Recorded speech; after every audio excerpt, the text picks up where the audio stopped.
Great, I got Captain. Captain America's gonna make sure I'm okay. How are y'all doing? Man, what an event, what an event. I'm closing us out. I've got a really cool conversation I wanna have with you. It's gonna be easy to listen to. It's gonna be relaxing. We're not gonna challenge you anymore tonight. Tomorrow we'll challenge you. Haven't the speakers been amazing?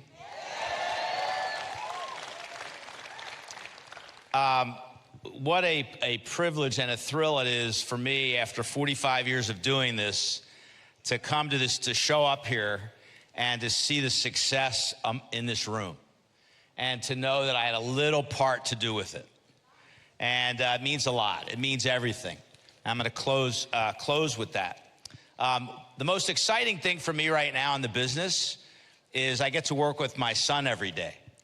And my son, it was interesting with the colors that when Andy went through the colors earlier today, the different personality profiles, it was very interesting when he discovered what color he was, that he was a green, because he thought he was a red. Well, I wanted him to be a red. But it's not about what we want you to be, it's about what you want to be.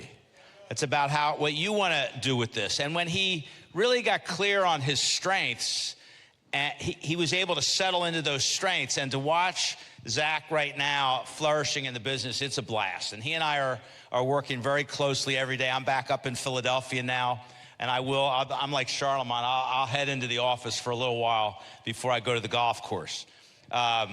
But no, really, you know, this business was about getting free. And Zach did a talk. I don't know if he had ChatGPT help him or what, but I want to share it with you, okay? And so we're going to talk about the perfect business. We're going to talk about what we have our hands on. And I'm going to give you a lot of nuts and bolts about what we have our hands on. And don't take this for granted, but just sit back and soak it up. And it starts off with, are you for sale? Are you for sale? And Zach wrote this and he said, you know, a business owner approached me the other day to see how we could help each other. And we were talking and he said he wanted to hire me. And I told him I already own a business and that I couldn't be happier than what I'm doing. And and he really couldn't afford me. And the guy says, look, everybody's got a price. You know, everybody has a price. So what would I need to do to get you over here? He said. Zach said, all right, well, if you're serious, let me lay it out for you. Here's what I need. And then we can talk. He said, I would like residual income on virtually every product I sell, regardless of volume. And I want to see the percentage get higher as I improve and advance. So I want residuals, and I want it to get bigger and bigger as I get better. He said, second, I want to be able to offer a greater line of products than my competitors can offer so that I have a competitive advantage over everyone. I've got something for everybody, a one-stop shop. He said, I expect you to provide me with free over-the-phone, in-office, virtual, and hands-on training. When I help hire and train any new salespeople, I want to be compensated on a percentage of their sales, not from their paycheck, but from the company's profits, and I want to receive the income on them forever. That's what I would have said. Chat said indefinitely. I would like the opportunity to rapidly advance within the company based on my own merit without having to wait for my boss to get promoted, fired, or transferred. I would like to be a 1099 independent contractor. That way I can take advantage of all the tax advantages designed for business owners. When I do well, I expect lots of praise and recognition. Special awards, free vacations for me and my spouse, Rolex watches, car notes paid for, and cash bonuses when the team produces. I would also like the ability to hire whomever I want, whenever I want, no questions asked, and if I like them, they're hired. I also want you to give me an open credit line in order to pay my people for their work with no limits. if the state has any licensing requirements for me to work, I want you to pay for at least reimburse me for the vast majority of the costs associated with obtaining those licenses and all of the licenses for my team. I need to be able to set my own schedule and work when it suits me from anywhere in the country, in person or through Zoom. That way I can start spare time or part-time and transition to full-time when I'm ready. If I decide to go full-time and open my own office or franchise, I want to be able to have full ownership of that office, with the ability to eventually choose whether I want to collect a residual income from my business for the rest of my life or sell my business as a whole. When I die, I want to be able to pass on the business to my family, securing my family legacy. Also, I want free stock given to me every time I help someone get promoted, and also when they open their own office.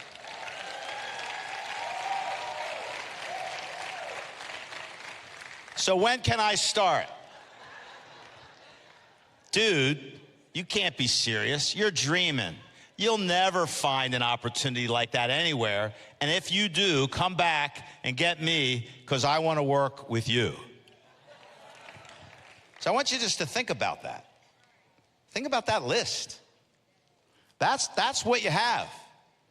And it gets pretty more amazing. Zach says, so I gave him my business card. Look, if it's not right, it's not right. If it's right, it's right. I mean, if you actually have the ability to communicate what we've got here, people are either interested or they're not. And if they're not, that's okay. Put them on a list and follow up, like Tesla spoke about. See, stop looking for the next thing. Stop thinking there's something better. You found it already. Oh, wait, I got to go back here. Look at this. I love, yeah. So stop here. This is not my PowerPoint. This is the redone PowerPoint, so excuse me. So people are sick and tired of working for others. You know, when you look at it, there's a lot of opportunities out there. You know, real estate is like always being talked. Everybody's always real estate. I'm going to get a real estate. I'm going to buy properties. I'm going to be Keller Williams, real estate agent. I'm going to be an Airbnb host. I'm going to buy properties. I'm going to flip properties. I'm going to buy them and rent them. All right, let's take a look at that for a minute. There's 1.6 million realtors in this country right now, and there's only 950,000 listings in the United States. The average realtor doesn't sell a home. There's 10,000 baby boomers who turn, now this is our side. There's 10,000, actually it's 11,000 baby boomers who turn age 65 every single day. There's 250,000 advisors, closer to 300,000. The average age is 60. Half of those advisors will be out of the business, retired in the next decade. There's trillions of dollars to the tune of, the most recent number is $94 trillion that's getting ready to flood the market. They call it the Great Wall of Wealth. The Great Wall of Wealth is real. Those of you that are good in the securities business, you experience it on a regular basis. Patrick Frederick right now, I don't know what your income's at, but it can't help but to continue to just go up because you've built a client base, you've serviced your clients well, you've got a great reputation, and the trillions are coming. So you've got massive demand with a shrinking supply. Now, when need goes up, when demand goes up for something, but the actual supply goes down, what happens to the opportunity for those that can deliver? So when we talk to you about getting your securities license, we're not kidding. It's not like a joke. First off, I don't know how you do buy, term, and invest so that someday you won't need life insurance unless you're investment licensed. See, it's really not buy, term, and invest the difference anymore unless you're stuck with an IUL or a whole life contract. And really, quite honestly, once people find out what's happening with those contracts, they don't want them anymore. The problem is no one's telling them what's happening. They're watching YouTube and Instagram, and they're getting bombarded by liars, quite honestly.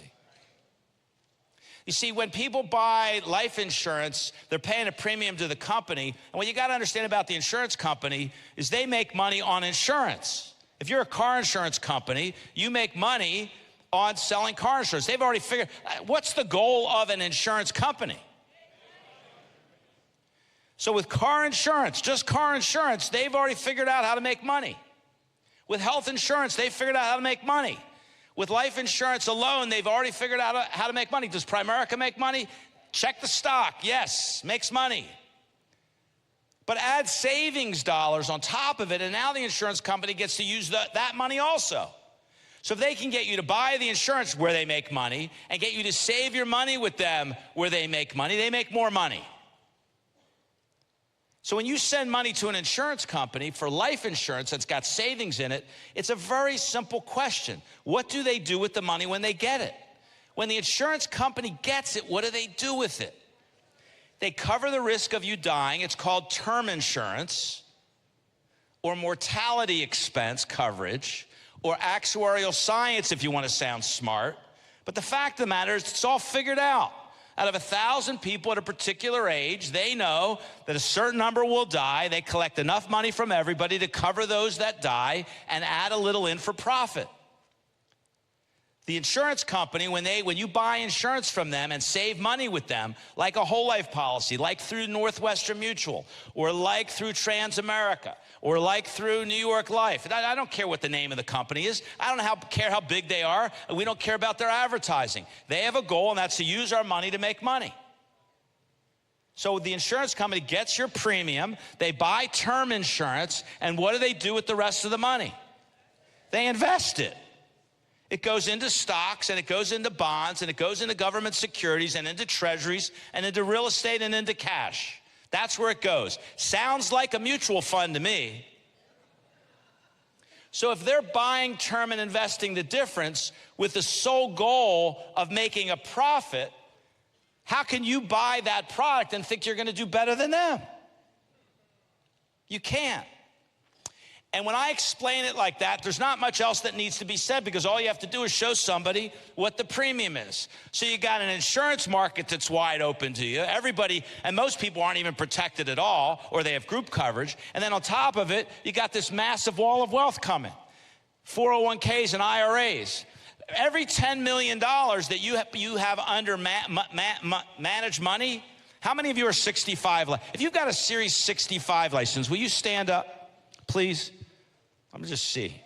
Yeah, congratulations, y'all. Congratulations, you guys. I mean, really, guys and gals, really. By the way, that's not, when you really understand what's going on, you're gonna want one of those licenses. You make 60 grand a year in passive income for every 10 million. That means at 100 million, you got 600 grand coming in, 50 grand a month before you get up the first of the year. It's coming in.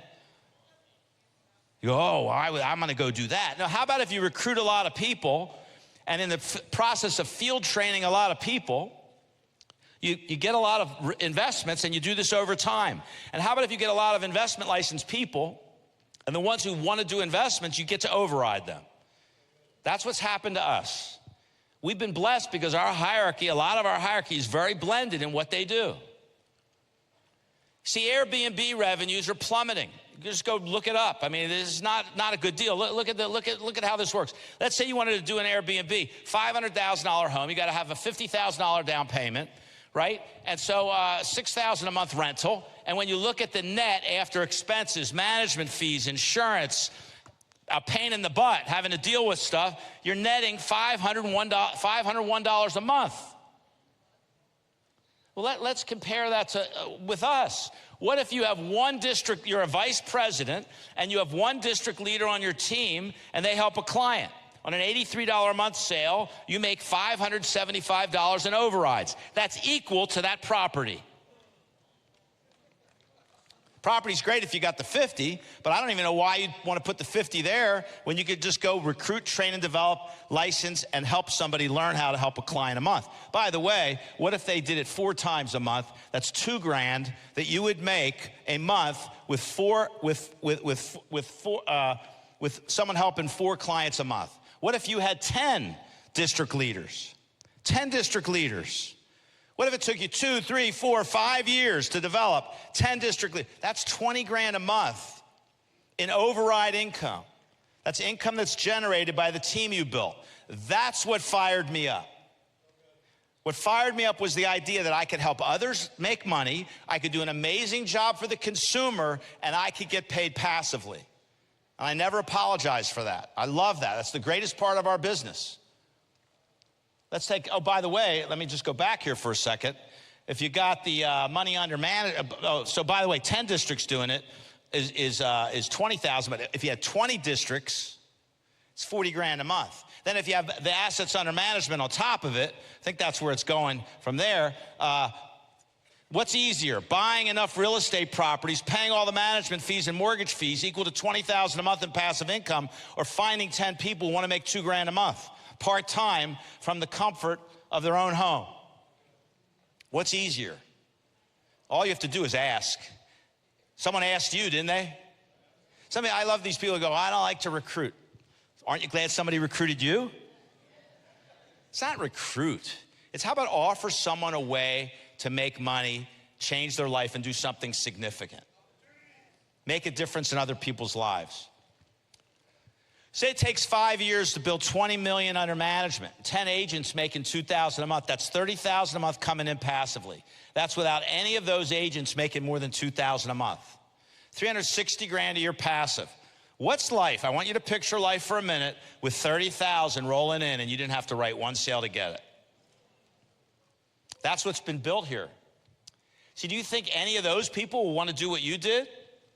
Well, guess what? When they do, every time you help someone make 100 grand, you make 40 grand. Now, you all need to understand, all those $100,000 earners that were up here, when they make 100 grand, for the most part, that generates 40,000 of override income to their RVP.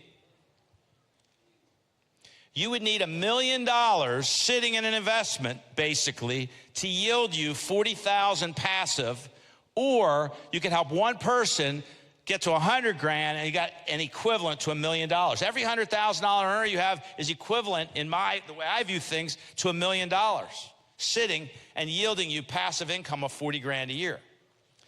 But what's interesting is when somebody like John Conover's here goes to 300 grand a year, they don't say, oh, it's only 40 grand a year. No, it's up to 120 to 150. And I was with Dick Walker today, who's 85 years old now. I had lunch with Dick and Beth today. And Dick's been making, from our hierarchy, based on our income, Dick makes about 700 grand a year off our hierarchy. What's even more important at age 85 is his son, Mark, will inherit that 700 grand, but it will be more, because I don't think Charlemagne, that crew's stopping anytime soon. Mark inherits the income. You all understand what's going on here? I mean, my son, it's hard to even speak sometimes to my son because it's like a catch-22. I want to be around here a long time, but as soon as I'm not, he gets a windfall. I'm a little worried about that, actually. So there's a guy out there named Dennis Covier and Alan Lissant, and they wrote a book called Financial Freedom. They wrote a book called The ABCs of Making Money. It was their original book. And in that original book, they talked about the perfect business. The perfect business. They said, if you could invent the perfect business, what would the characteristics be of the perfect business? And they started to lay it all out.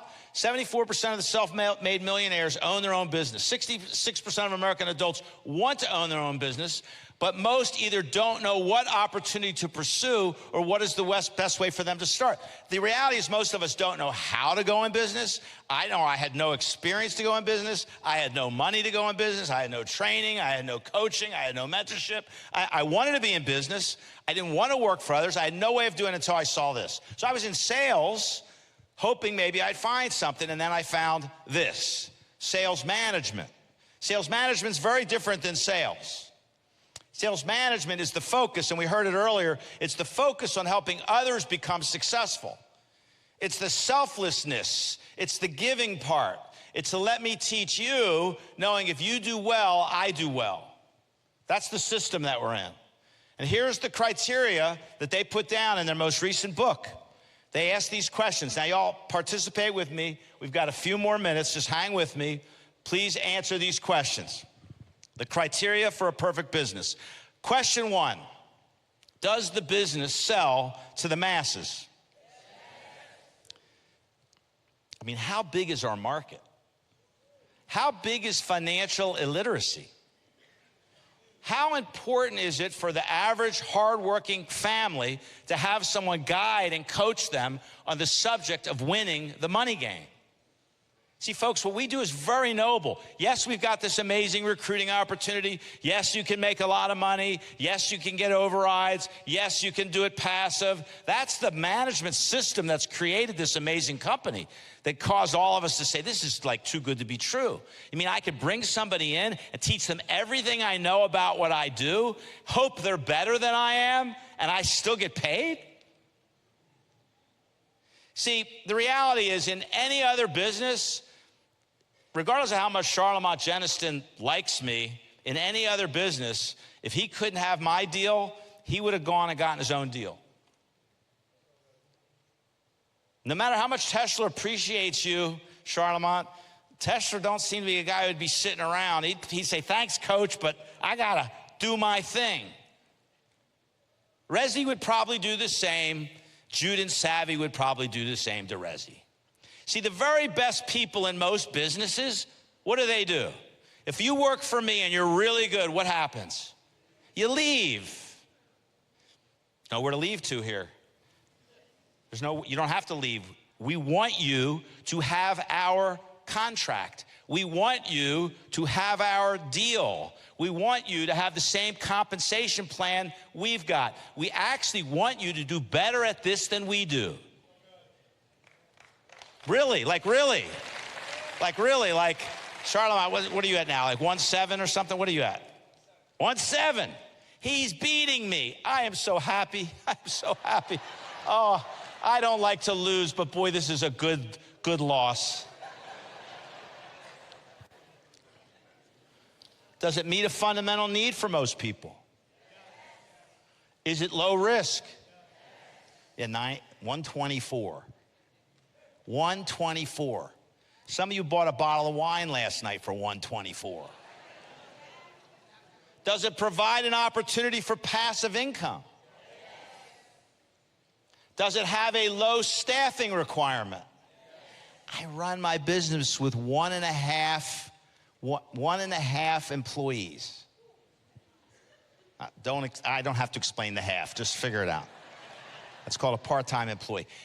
Does it have a stable, growing, long-term demand? Like, is this problem of people dying too soon without protecting their loved ones, is that going away anytime soon?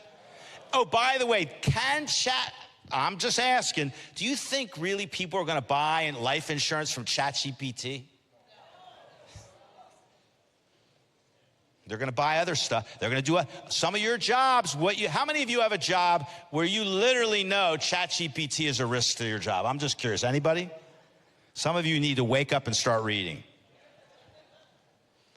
I had an operation, cancer survivor. Everything's great, doing great. Thank you. Everything's great. It was really amazing. I go, after I have my prostate, I had prostate cancer, my prostate's taken out. So after you're like 6 weeks later, you got to go in for this report. And they tell you whether the cancer got spread around. So I get the report on a Friday, and the report comes in, and my doctor can't see me till Monday. Now, do you think I'm interested in waiting till Monday to find out what this report says? So I just loaded the report into ChatGPT, and it told me exactly that I was fine. And I swear, when I spoke to my doctor on Monday, he didn't tell me anything different than what was in the report. Real stuff. Low startup costs. How about this one? Are its products, services, or business practices unique, thus providing a strategic advantage? Are the business practices different here? How about it's called do what's right? Does it have a positive cash flow and low inventory costs? Like no inventory. Does it have a high profit margin? Yeah, you send $83 in, and if you're an RVP, they basically send you about 800 back. That's a pretty good exchange rate. Does it have systems to simplify compliance with all regulations? It's unbelievable the compliance that we have done for us. How about this one? Is it portable? How many of you are from another state outside of Florida? It's portable. It's unbelievable. You could recruit, you could live in this, I love Abby's story. She lives in this little town in New Mexico. When I met her, I said, where do you live? She said, I was a little town. Didn't matter. She's got 300 million people she could prospect. She's got the United States to prospect in. It doesn't matter where you live. Is it fun, challenging, and satisfying to the business owner? Are any of you having some fun? It gets way more fun with money. Does it leverage technology while maintaining face-to-face relationships? Does it use word-of-mouth referrals, primarily avoiding expensive paid advertising? Does it have a system designed for massive distribution? Does it have a track record of providing thousands of people with six-figure incomes? Does it have a proven coaching system that fast-tracks people's rates of success? Does it provide an opportunity to discover other money-making opportunities, other businesses? Is it able to withstand and thrive through pandemics and other black swan events? Thrive. Over the past 30 years, this is Dr. Covier said, over the past 30 years, I've examined well over 1,000 business opportunities. Almost all scored very low on my original 15-point scale, and even worse on my revised 21-point scale, the one I just shared with you. The fact remains that there's only one business that I have found with the vision and viability for the year of 2021 and well beyond into the 21st century, and which scores a perfect 21 out of 21. And as a researcher, I have tried for years to find the flaw or limitations in the Primerica business opportunity, but in all honesty, I have yet to find any.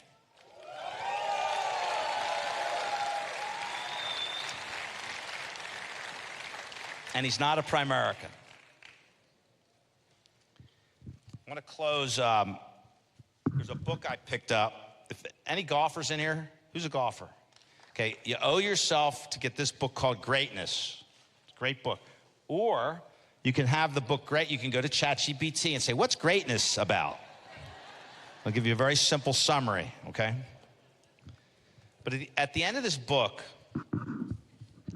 end of the book, the last chapter of the book, he went through all of the things. He went through all of what the pillars of success.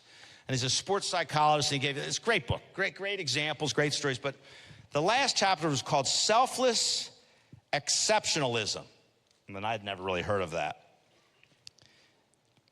He said, we started this book by revealing that the greatest predictors of success or exceptionalism were focus, passion, mental toughness, defined by the three questions below.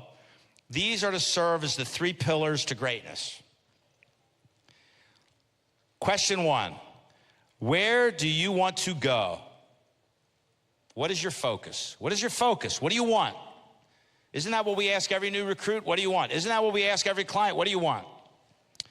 Number 2, how bad do you want to reach that goal? So what's your focus? What's your passion? Number 3, do you have the mental skills? This is a big one. Do you have the mental skills needed to handle the adversity along the way?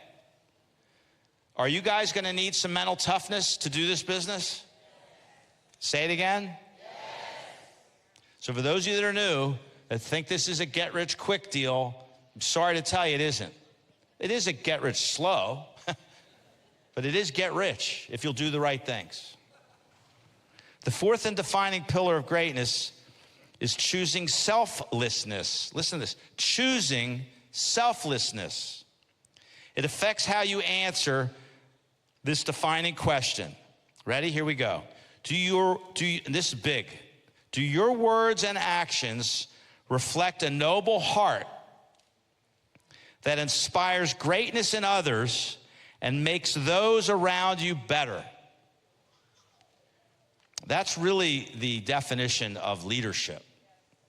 And when I think of this next young lady, she just got her, she's going to be recognized tomorrow, but I wanted to recognize her in front of you. She just got her $50,000 watch. She's in the Chernick Base Shop. Carrie and Michelle Valdez love this business. She exemplifies to me selflessness. She's a giver, giver, giver, giver. And I want you all to congratulate her. Carrie, just come on up. Carrie and Michelle, if you're here, Michelle, come on up and we want to recognize you. for your $50,000 watch. And Grace, thank you very much for bringing it. But here we are. Here is your beautiful watches. Congratulations, Carrie. We appreciate you.